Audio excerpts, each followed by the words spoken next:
we go, ladies and gentlemen, for the welterweight championship of the world. Introducing the challenger, the former undisputed lightweight champ, Islam Makhachev.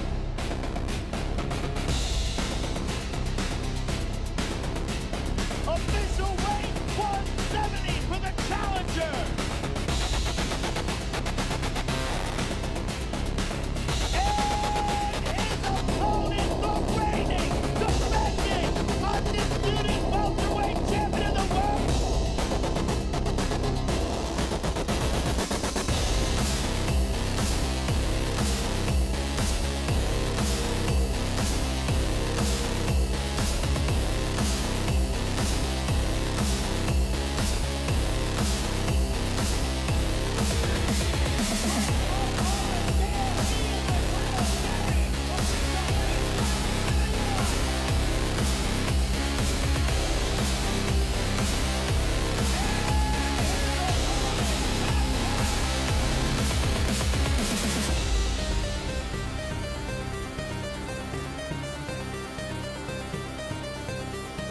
All right, ladies and gentlemen, I am here with the challenger, the great Islam Makhachev. Islam, you had one of the most spectacular reigns as a lightweight champion of all time. Now you are moving up to welterweight. Give us your thoughts as a fighter and what tomorrow night means to you. One day to my dream, to biggest fight in my life. I'm ready. Thank you all. See you tomorrow, inshallah. Good luck to you, sir. The challenger, ladies and gentlemen. Islam Makhachev and Ian Makhachev. Gary finally stood face to face, and for a moment, everything that had been said before the fight suddenly felt real. Guys, I'm the best fighter in the world. That's why I have to show who I am this Saturday night. And I will show you, inshallah. No microphones could hide behind. No interviews to soften the words. No social media posts to create distance.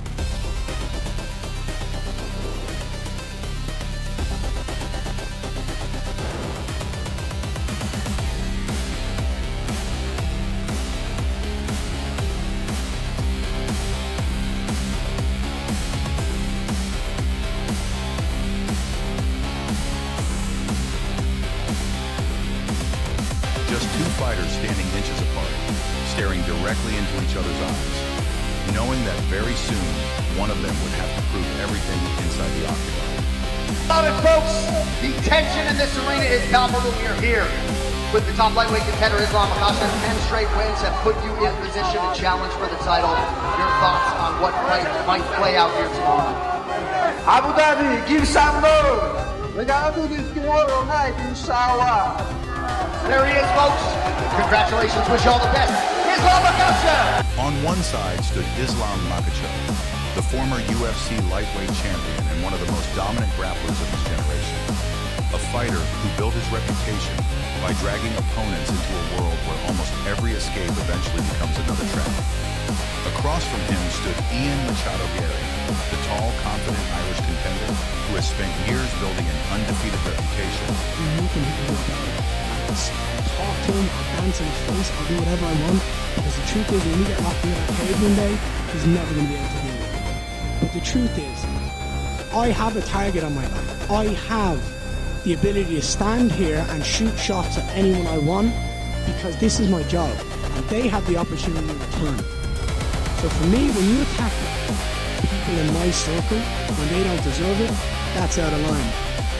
And look, while constantly insisting that he is not intimidated by anyone in the UFC.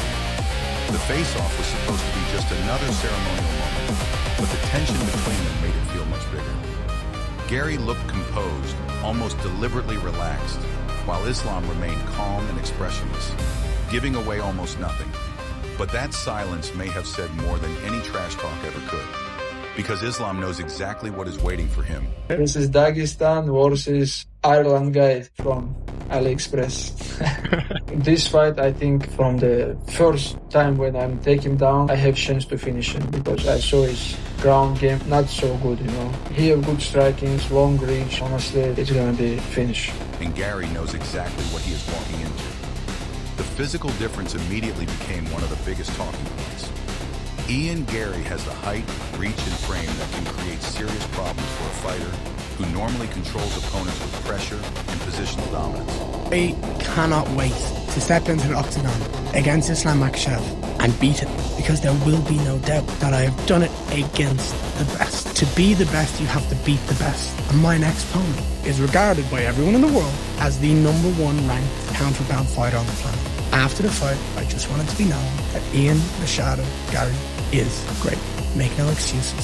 Gary can fight from distance, use long straight punches, kick from range, and force an opponent to constantly reset.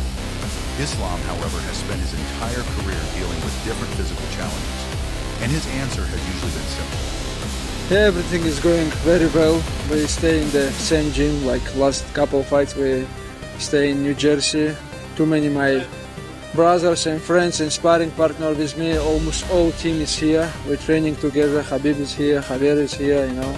And we're training every day very hard to be ready.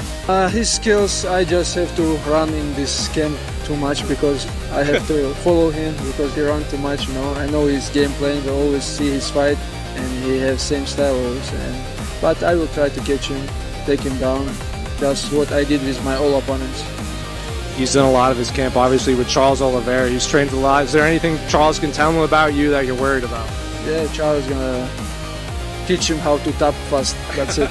Close the distance, take away space, and force the fight into his world. That is why this face-off was so important. It represented the clash of two completely different approaches. Gary wants room, Islam wants control. Gary wants to make the fight happen at the end of his punches and kicks. Islam wants to make every exchange uncomfortable, close, and exhausting. How damage you have on your career. It's all about this, you know. I want to be honest. It's some of them 31 also. It's like if you have damage on his career, it's late, you know. But I'm 34 years and I feel good. I feel good. Still like compete with the young guys in the gym and when these two finally looked each other in the eyes, you could almost see those two game plans forming in their heads. Gary did not look like a fighter who was overwhelmed by the moment. If anything, he appeared to embrace it. He has repeatedly spoken about his confidence, his belief in his own skill set, and his ability to compete with the best fighters in the world. But confidence is one thing when you are standing in front of cameras, and confidence is something completely different when the man standing across from you has spent years making elite UFC fighters look helpless on the ground. Islam has a reputation that goes beyond his record. Opponents know that once he gets his hands locked around them, the fight can change instantly. A fighter can be winning an exchange on the feet and suddenly find himself against the fence, carrying Islam's weight, defending a takedown, and trying to prevent his opponent from advancing to a dominant position. That is the nightmare Gary has to solve. I cannot wait to step into the octagon against Islam Makhachev and beat it, because there will be no doubt that I have done it against the best. To be the best, you have to beat the best. And my next opponent is regarded by everyone in the world as the #1 ranked counterbound fighter on the planet. After the fight, I just wanted to be known that Ian MACHADOGARRY is great. Make no excuses. And yet Gary brings something that makes this matchup particularly fascinating. He is not a small lightweight trying to survive against a bigger opponent. He is a naturally large, rangy fighter who has built much of his success around distance management. His ability to maintain range could force Islam to make decisions he does not normally have to make.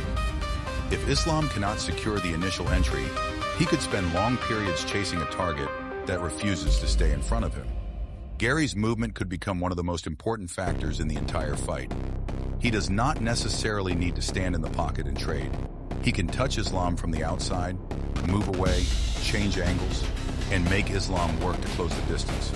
But there is one major problem with that strategy. Every second Gary spends near the fence increases the danger of being trapped. That is where Islam's patience becomes so dangerous. He does not always need to rush. He does not need to win every exchange. He can slowly take away the octagon, force his opponent backward, and wait for the moment when the feet become too close to the cage. Once that happens, the wrestling threat becomes almost impossible. Gary cannot simply focus on punches because he has to constantly think about the takedown. He cannot commit too heavily to kicks because Islam can potentially time him. He cannot stand completely still because Islam's pressure can overwhelm him. And the moment Gary begins worrying too much about the wrestling, his striking can become less effective. That is the psychological battle hidden underneath the physical one.